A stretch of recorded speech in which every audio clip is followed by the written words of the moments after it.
Andrew, my guy, how's it going? Oh, it's going well, Baba. Good to see your face.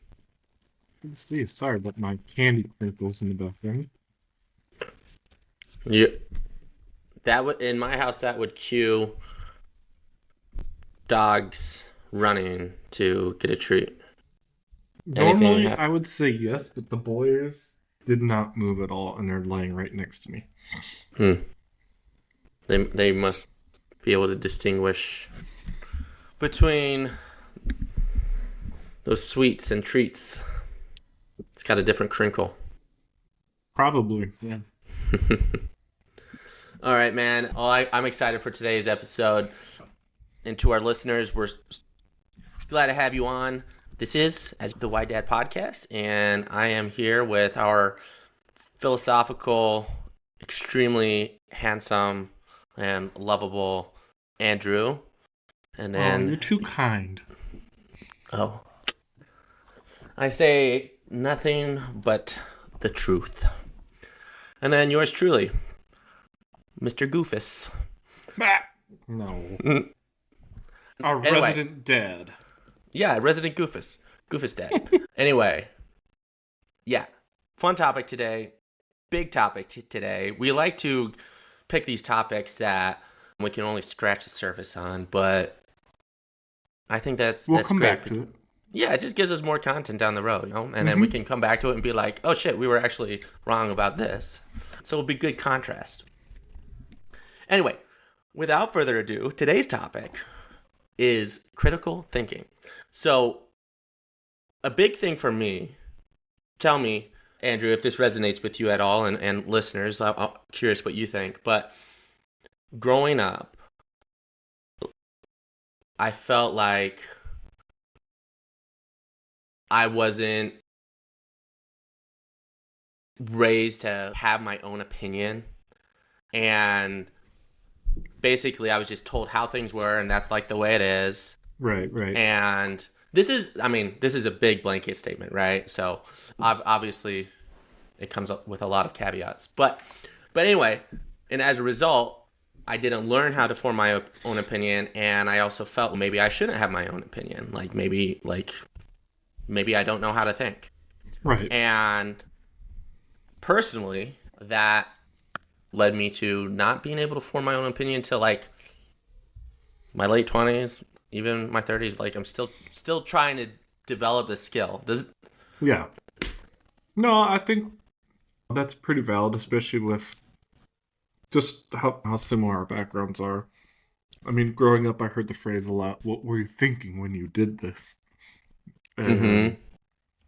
but also at the same time, like going back to what you were just saying, like being told this is how it is, this is how you have to think, and whatnot. There was a lot of that in my background, but at the same time, slightly different. We were encouraged to rationalize this all out to get to that conclusion because something my parents had already done was gone through all that, discovered the truth of the matter, and were like, hey, here's the truth on this topic. Like, Mm-hmm. kind of like, especially when you can't formulate your own. We're still working on that process to formulate your own concepts and ideas on certain things and get to that conclusion. Like, Yeah. Yeah, it they comes from they the best of intentions. Like, exactly. mm-hmm. So there was that. Here's the answer. Here's how like all of humanity got to this answer on this point or whatever. And there you go. But I do remember like coming home from like grade school, just like having some of these chats and like the opposite of what you experienced, like having like my parents be a little more Socratic and asking questions like, "Well, why do you think that is?" Yeah. And that's something I've been appreciative of, and it's I mean, as you can tell through some of this podcasts and my own lifestyle and our relationship as friends, like I too to ask questions to like fully understand where people are Mm-hmm. coming from and get their gears going to think deeper to see like where I'm coming from on the topic. So Mm-hmm. Mm-hmm. I don't there's nothing wrong, especially in the formative years of this is the way it is. But then when you do that you kind of in my opinion, have to be encouraging to be like, hey, start thinking about this stuff. Like, Yeah, I would agree that it's not wrong per se to say this is the way it is. Like mm-hmm, sometimes that's necessary, sometimes it's just expedient. But also I, I think that there are a lot of opportunities where it would just be easier to say that's the way it is, where if we could challenge that way of thinking, even something as simple as like your kid saying, "Oh, look at those horses in that field," and when they're cows, and you could be like, "No, those are cows." It right. could be it could be as simple as that. Okay, yeah, that's true, but this is an opportunity for them to question what they're seeing, right? Right. And be like, okay, like why do you think those are horses? Mm-hmm. And then they could come up with something like, okay, well, because they've got four legs, tail, and a head. Okay, well, that's true. Right. Are horses the only animals with four legs, tail, and a head? Well, or what else has four tails, head, and a tail? And then it gets their gears turning, and it's not so much to get the right answer, but but to teach them to build that skill, develop that skill, that habit of Right. forming an opinion, maintaining an opinion, but also challenging their own opinion. And like I think especially in today's environment, like this skill is crucial. Not only to Yeah. be able Yeah. to form an opinion that can be supported, but also to put yourself in a like in somebody else's shoes and see it from their perspective to challenge it. Right. Yeah. I like just in this example, like you spun it in a more interesting way than what like first popped into my mind how I'd situate this. You said, okay, so why do you think they're that? Whereas in my mind, I think, oh, are you sure those are horses? Because I'm thinking they might be cows. And Yeah. so Oh, now, that's my default. I feel yeah. like to phrase it that way, but that's kind of leading, right? hmm So that's what I'm saying. Like, I like the way you phrase it like that because it's not something I naturally want to think of. Both have their pros and cons. Like when you say it the way I think it, it's like you're setting them up, like you said, like to challenge my own opinion on what they are. But you also run into the danger, like, oh, like Dad knows his stuff, so I'm going to take what Mm-hmm. Dad knows. Mm-hmm. Yeah. Yeah. Yeah. This is good stuff. And oh man, yeah. So the like when you isolate it to an individual conversation, like there is no harm done in phrasing it in any of these ways. Like you Right. could say, are you sure those are cows? I mean, horses, they look like cows to me. No harm done. You could say, no, those are cows. No harm done. But I think the potential damage comes if that's just done repeatedly. Right, right. Because Now, now you're just leading them to accept any argument by authority rather than go through the whole reasoning process of getting to the answer. mm-hmm. Yeah,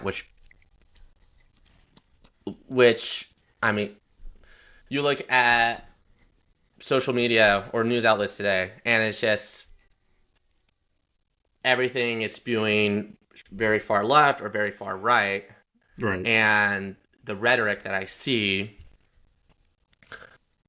is basically parodying whatever is being promoted very far left or very far right. Like Yeah. so, and that is, in my opinion, not conducive to a unified nation. Like Mm-hmm. how many not to make this not to make this super political, but without taking either side. But Yeah, like, how many on the left or the right take a moment to think, okay, like, where are they coming from? right. If I were in their shoes, why would I believe what they believe? Mm-hmm. Or even, is it fact that I am 100% accurate about all of these things? Right. And so it's like, okay, where does that start? Mm-hmm. It starts in childhood. Yeah. Are we just going to accept, like you said, what authority tells us? Or are we able to develop and argue and challenge our own opinions? Yeah. That's. I like how we're leading it up to opinions. I think we talked about the three main stages of conclusions to thoughts, like opinions, beliefs, and convictions. Yep. Yeah. And opinions are, we make opinions to enlighten them, to bring to the next stage. Like, I have a lot of opinions on everything. And so I'm always trying to dig deeper into the truth of the matters. Like, this whole podcast is an opinion piece. And it's the two of us Absolutely. just trying to help each other out and help other dads and aspiring dads formulate and enlighten their own opinions on fatherhood and becoming the best person, best man, best whoever that they can be, so that way they can offer the best to their children. Mm-hmm. So yeah, just like going back to that, it's, we have to really ingrain in our children the ability and, dare I say, necessity to ration out all these small things in order that way when you get to larger opinions they can be like, oh, this is what I think and what you were saying, but other people think like this, so let's think through this and see what's what. Yeah. Yeah. Absolutely. It kind of calls for us to do that, because if we don't, there are a couple of dangers. One is this: are we just raising a nation of dueling lemmings? Right.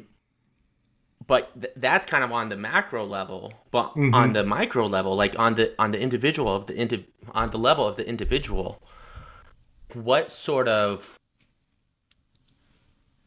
repercussions Mm-hmm. does spoon feeding information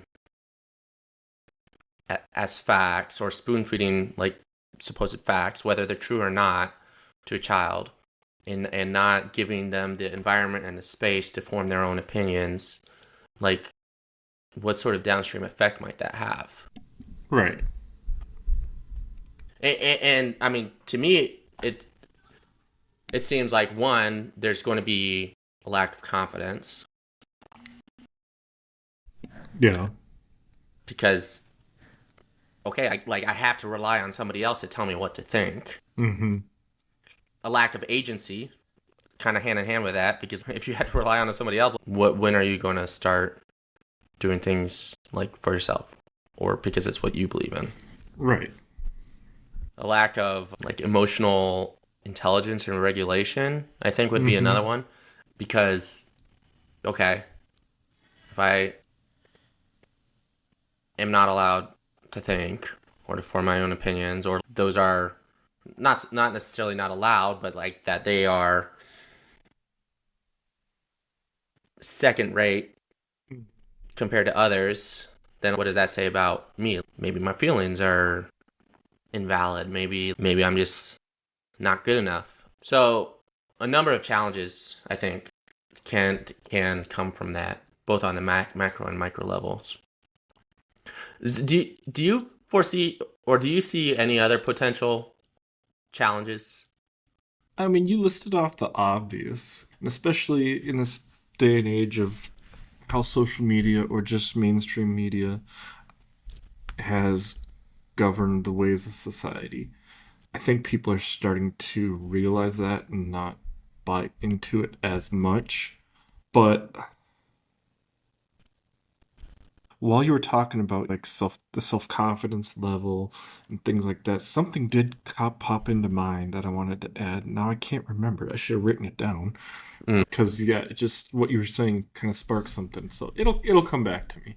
But I mean, yeah. you covered the obvious.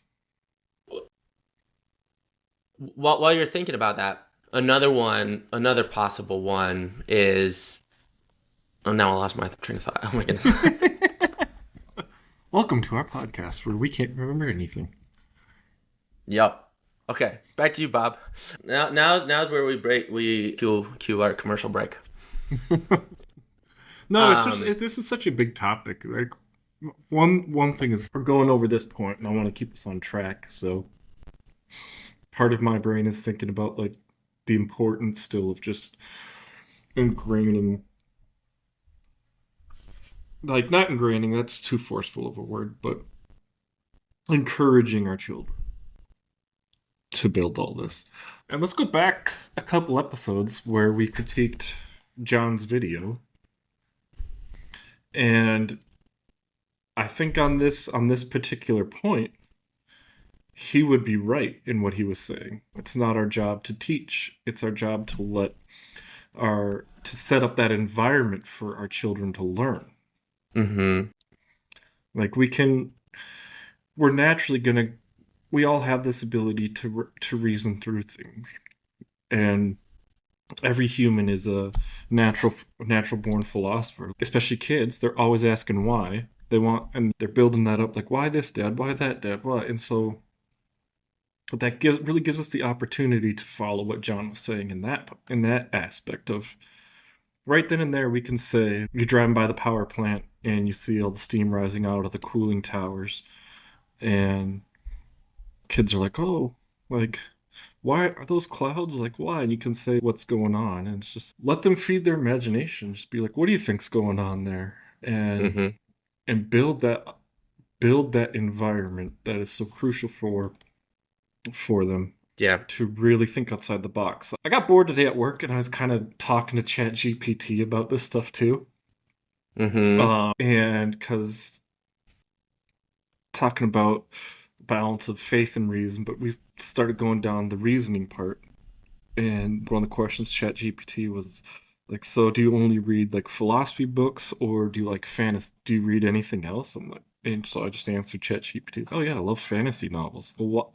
Why? I'm like, because it's important to feed your imagination in order to expand the limits of your reasoning process. Like you have to Mm-hmm. open yourselves up to those opportunities to think outside of the structure you've built in your mind.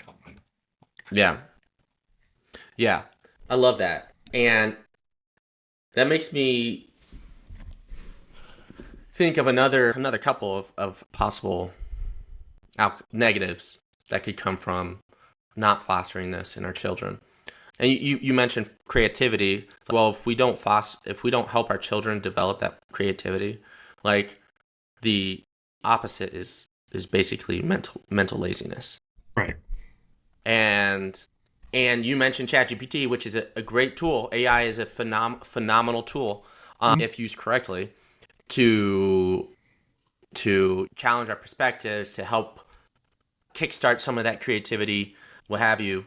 But also, if it could pose a threat to exactly what we're talking about here, Yeah. this critical thinking, being able to think rationally, come up with opinions and Hmm. beliefs. Because if we don't help our kids develop these mental habits, then it's going to be that much easier to just be like, okay, like, what does ChatGPT have to say about this, or Grok, Right. or whatever AI is popular when they're of typing age. Hmm. Excuse me. No, that's a very, very good point. Especially, yeah, especially as we are moving as a society towards more of this generative AI and now other types of AI coming into our lives. What Like, what specifically do you as a dad right now do with Evie to kind of put this into practice? Yeah, no, that's a great segue into okay, like this is our issue. Like critical thinking is and anecdotes aside, Mm-hmm. critical thinking is is often wanting in today's Right. environment. And regardless of how we were raised, this is something that we want to address. So yeah, what's the solution? How do we do it? And I don't promise I have all the answers. I think our Sarah's and my biggest tactic to date is asking those open-ended questions. Right. Like, why do you think that? Or like, what do you think everybody thinks believes that, or do you think it's possible, or do you think somebody else would have a different opinion? What would that opinion be? But most of them are at like a 4-year-old level, right? So why do you Yeah. think that? Or tell me more about that. Right. Like that is such a powerful statement. Tell me more. The I have a anti example, but I was thinking about it and how I could have done it better. But Evie and I were on the trampoline, and she thought she saw a dragonfly, and she got scared. Right. And I was like, "Don't be scared. Like dragonflies aren't friendly." But that is was an opportunity for me to take a different tack because Right. in that there's a couple of things going on. There's the emotional regulation and validation, and then there's the ability to develop critical thinking, right? So if I'm Exactly. saying don't be scared, I'm like, you have no reason to be scared right now, which logically is correct, but the way she hears it is, oh, like I'm wrong for being scared. I Right. can't trust my own emotions. Mm-hmm. So that's one thing, and then the other is okay, well, let's develop this mental habit. So Right. I was thinking about it. It's like, okay, what would have been a better way to go about this? And I came up with a theoretical, a hypothetical dialogue. Mm-hmm. And this isn't the only way to do it, and I would be curious to hear how other people do. But it's okay. I could have asked, oh, okay. One, I could validate her and just be like, hey, I got you. We're not going to let any dragonflies get you. But tell me, like, why are you scared of dragonflies?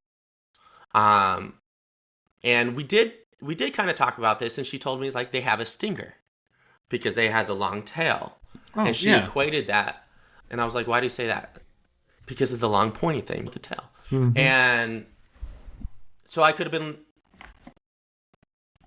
said, oh, does that make you think of a stingray or a bee, or Right. Right. again that's leading, so it could even be like, okay, so like why do you think a long pointy thing is dangerous? And she could have told me, and I think at that point I could have asked something like, okay, have you ever been stung by a dragonfly? Or Right. do you think that, do you know of anything that has something long and pointy that doesn't sting you? And my guess is she would have Mm-hmm. come up with a unicorn because she loves unicorns. Sadie's tail. Yeah, Sadie's tail. But that was an opportunity that I didn't capitalize on. But I think, as with anything, developing this approach is it's a skill, it's a habit that like we're not going to get right every single time, but the more we try, the more Mm-hmm. we don't have to hyperanalyze every single exchange, but every Right. now and then check in on it, like how could I have done it better? We're going to get better. Yeah. I absolutely agree with that. As I mentioned on the podcast a couple times, a couple of my nieces and nephews are on the spectrum, so this especially is this topic very important to me because of that. Their emotions tend to be their guiding light in a lot of things. Mm. And kind of like how you were saying too, like you can tell them one thing, but then they're immediately going to feel horrible because like their emotions are saying one thing, and now like the way we react is saying it's like basically saying your emotions are wrong. You're wrong. You know, Mm-hmm. exactly what he said. But even through like their playtime or having to scold them for something, it's at least with these two, like extremely effective to just get them once they're level grounded again. Just start going through those questions. Okay, so what happened? Why are you feeling like this? One of them will be like, I was mad. I'm like, okay, I would have been mad too, but why did you hit your brother? And then so again, I was mad. I'm like, okay, we've established that. Mm-hmm. And then you just ask those questions like, is hitting your brother? What do you think? Really getting them to think, and then they start to understand more. Like, you can kind of see it in their faces sometimes too, but they're getting a grasp, and it's a lot harder for them to understand these more intellectual conversations you're trying to have. But at the same time, you're kind of elevating them to your level and you going down to their level, and Mm-hmm. just okay, so asking them those questions and keeping them simple. Sometimes they got to be yes or no questions. Other times it's like, okay, what was a better option for you at that time? And we're like, I could have left the room. You could have. That might just kind of offering it in that could have been a better decision, don't you think? Mm-hmm. Or and then I love asking little kids questions. Oh, chocolate ice cream's my favorite. Well, why? And it's just because it is. Well, why do you like chocolate way more than mint or something like that? And then they're like, Mm-hmm. you see them just stop and be like, huh? Yeah. That question doesn't make sense. Yeah. No, no, that's a great example. Earlier this year or sometime last year, Abby was like, I don't I don't like pink anymore. I don't like green anymore. And oh, why not? Because my friend at daycare doesn't like pink and green. Mm-hmm. Now my favorite color is white. It's okay. Why do you like white?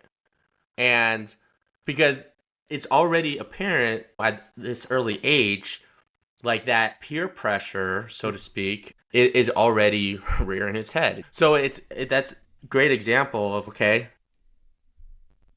I mean, with the caveat of kids at that age speak in absolutes all the Oh time. yeah. We never go to the zoo. Doesn't mean we never actually go to the zoo. It's like we don't go to the zoo. Like I love the zoo. I would like to go to the zoo more Mm-hmm. frequently. Or chocolate ice cream is my favorite. It's, Right. I really like chocolate ice cream. You know, like Mm-hmm. it's just kind of the way they talk because they haven't really fully understood absolutes. But but yeah, it's good like to start asking those questions because it's like that's how like it goes hand in hand with critical thinking. It's like you can form an opinion like that, right? Right. But do you take the time to challenge it? Do you take the Mm-hmm. time to make sure that it's actually founded on something and not just founded on emotions? Right. Right. Which, you know, you talk to them about navigating those emotions. And at first I was like, okay, yeah, this is great side tangent, but it's not very much of a side tangent because how often are emotions like part and parcel with heated debates? Right. Right. Very frequently, especially some of the complicated ones that aren't Mm-hmm. just cut and dry. And Like a it's lot of good to be them, passionate in that sense about absolutely. yours, but gotta keep it in But like, check and be open and willing to listen and hmm actually think instead of react. right, right. So being able to process those emotions, not quash them, not ignore them, but process them Mm-hmm. in a healthy way and allow yourself to be in a zone of discomfort Mm-hmm. where you are being challenged. Yeah. There's I'm just sitting here trying to think of like other like examples and instances and ways to really promote this critical thinking. I mean, And another one would be just modeling curiosity. mhm. Uh, And that's where I was going to go. It's encourage imaginative play, and then as well have, in some instances, like have a very structured play. Like with some of the nephews, they love just playing Army Men in Blocks, and then for Christmas last year, I think we gave them all STEM projects. mhm. It's like one of them was like an electrical circuit project board. So you had to sit there and look and read and understand electricity and okay, so this current's flowing to point A. So something very logical, Mm. like making them start to think in that process step. Okay, like light didn't turn on. Like where in my path? Like instead of just giving up, didn't work. This is dumb. It's like making them go back and be like, okay, where in your circuit is there a fault or a faulty ground, or is it not actually connected? Um, Mhm. so kind of having those more activities that make you have to think logically step by step. And I know, like, jokingly but not jokingly, you and I had a discussion. Like, I want all my kids to be able to read Aristotle like in middle school, and like try Mhm. to like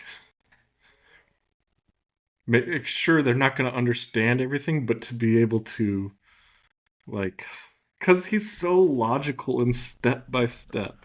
Oh my And goodness. So logical. Like almost to a fault. Like you I get lost because I've just started reading his ethics and I get hmm lost in his logicalness because he just it's almost like a stream of consciousness and I wish I had an example, but it's it's actually like organized to point A to C. it's exactly, but he just takes you from the very beginning of the origin of a thought to its hmm final conclusion in a sentence, Yeah.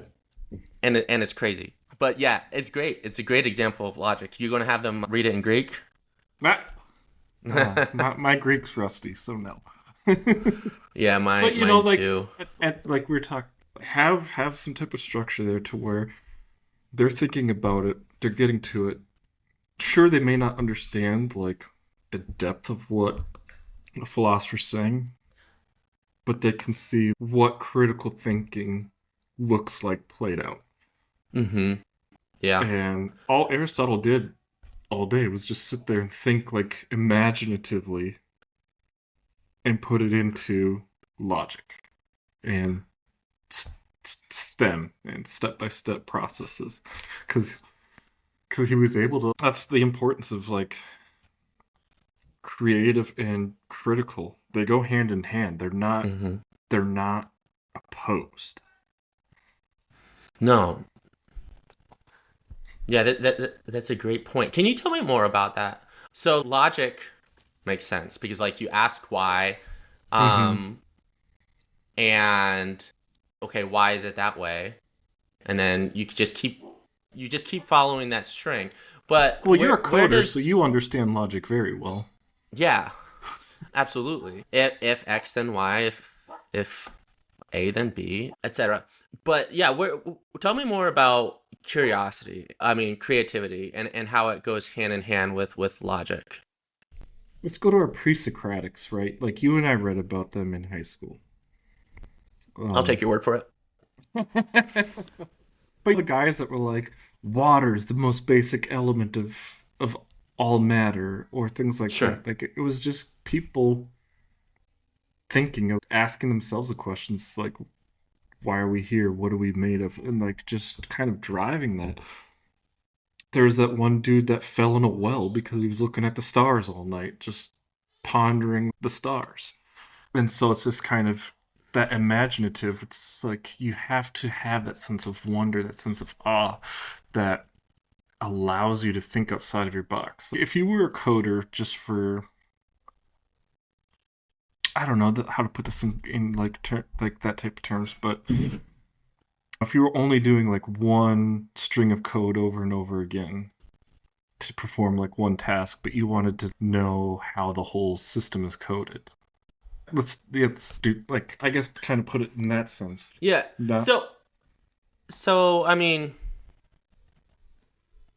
to put it another way, it's like I'm trying to think of a practical example, but like thinking like you come to two logical conclusions, the mm-hmm. creativity would come. Okay, well let's compare these two logical conclusions, or compare and contrast, or like what would happen when you pair them together.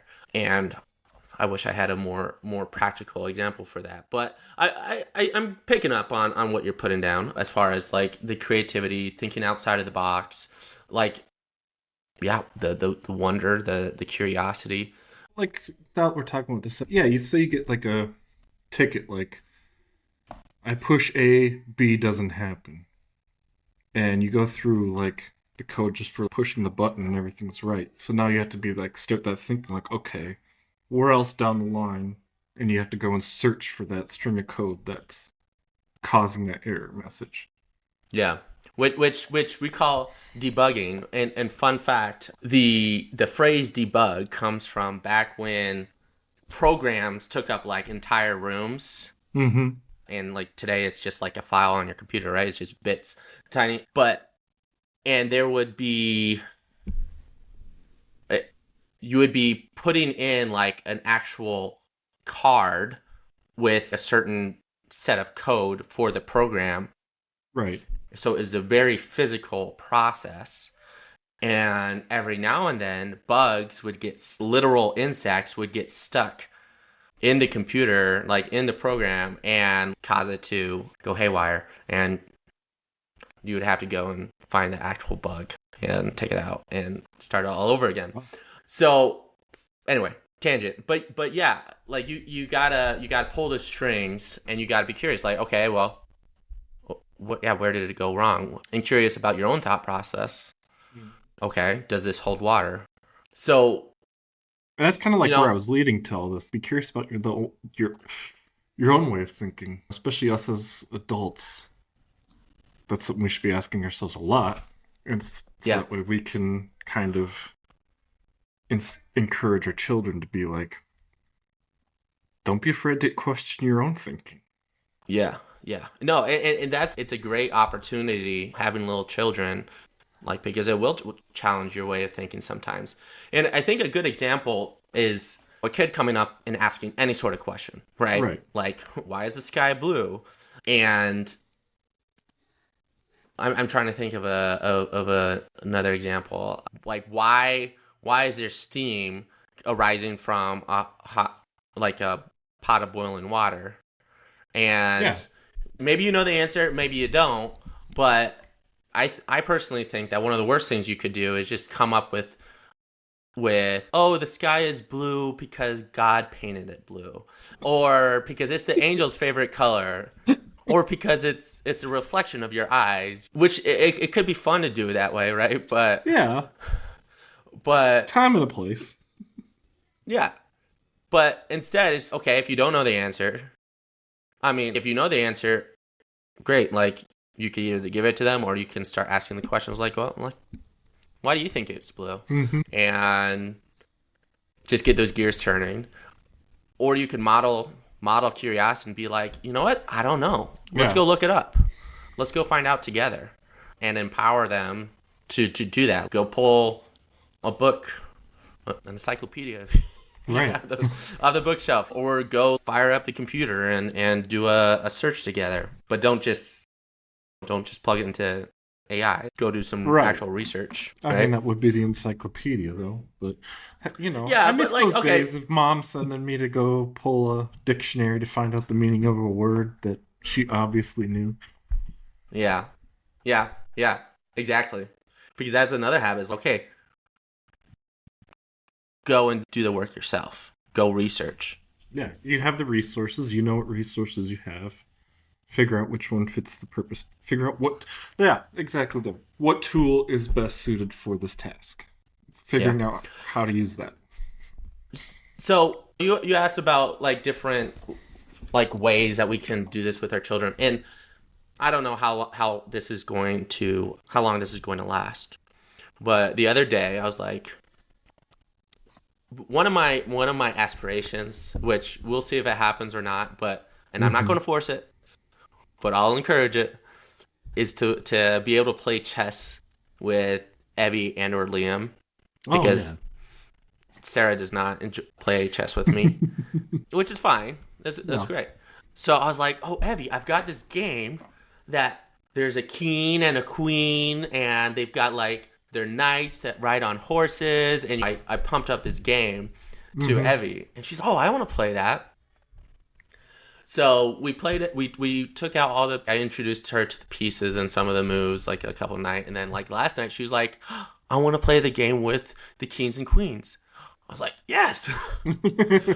So we just I gave her a king and a queen, and I had the king, and we just focus on like the moves of those Yeah. specific pieces and how they can protect each other, and actually I was kind of surprised by how much she like assimilated, Mm-hmm. and she's look like she she like made a point of keeping her king close to her queen, because she's like, I see my king is protecting my queen, and my queen is protecting my king. But we were playing, and I found myself wanting to, no, like, you should move here. Yeah. But but what I tried to do instead, at least some of the times, Mm-hmm. was, okay, so you move your piece there. Like now what's going to happen? Right. Do you think my king can get yours? And just asking questions like that. And sometimes she would see it and sometimes she wouldn't. But just asking those questions, or even just playing a game like chess, which is very, very logical, very rule based. And I think this is a great way of demonstrating that actions have consequences Yeah. and thinking through those possible consequences. Mm. Right? Okay, if I move my piece here, he's going to get captured. Or if Right. I move my piece out of the protection of, if I move my piece out of the protection of another piece, I was going to be vulnerable.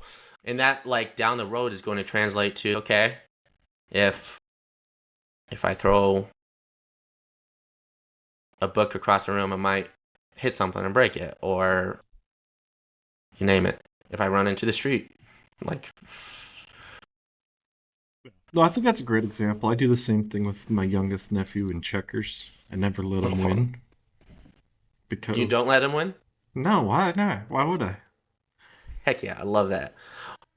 I mean, obviously, there's gonna be times like I'll make a noise to prompt him to start thinking, but he'll move a piece, and I'll be like, "You sure that's a good move?" He's like, "Yeah," and then I'll jump my piece across the whole board. Is oh, that was pretty bad. And then he starts to like his next move. He's thinking and trying to find all the possibilities. Hmm. So yeah, Yeah. I beat him every Um, time, but he doesn't care. He's I love he's that. he's I love it. I mean, that's how they learn. My wife Sarah has a fun example from her childhood, that she's the youngest of four. She has three bigger brothers. I forget what the age gap is between her and the older ones, but it's a handful of years between her and the youngest son. So they were significantly older than her. And when she would challenge her brother's friends to play Connect Four, and at a certain point they stopped wanting to play with her because she would always beat them when she was just a little kid. And that doesn't happen by letting a kid win every time. Like, right. you gotta challenge them, you gotta let them figure it out. And like you mentioned earlier, it's a callback to our episode on John Fogel's statement about creating an environment for our children. It's like, let this, in our home is where they are safe. Like, in our home is where they're best able to fail. So let them Right. do it. You're not doing them any favors by giving them the answers and safeguarding them from failure. Right. Oh, I'd Uh, like to have a good conversation with him on all this. yeah, yeah, me too. So we started talking about some possible benefits from raising our kids to think critically, Yeah. to challenge their own opinions, to put on to sit in somebody else's chair for a bit. There's so much more we could go into on all of this. I feel like we're just, like we said at the beginning, we're only going to be scratching the surface here. Yeah, yeah, absolutely. I think if we take this tack, we can help our kids to be more confident in their own skin, to be contributing members of society, like not just sheeple. Yeah, Like, like having that thought process of, oh, what can I be doing that's better? And then better for myself, better for my community, better for everything. Being a mhm, leader. absolutely. And I think one of a great benefit of this of critical thinking and learning how to think and not what to think, and like understanding different perspectives is, I think it makes difficult conversations less polarizing, and Yes. it creates more of an environment, more of an opportunity for collaboration, Mm-hmm. because you understand Agreed. where even if you don't agree, where the others are coming from. So okay, like, we have two very opposite opinions, but how can we come together and find something that works best for everybody? Right, Um, exactly. so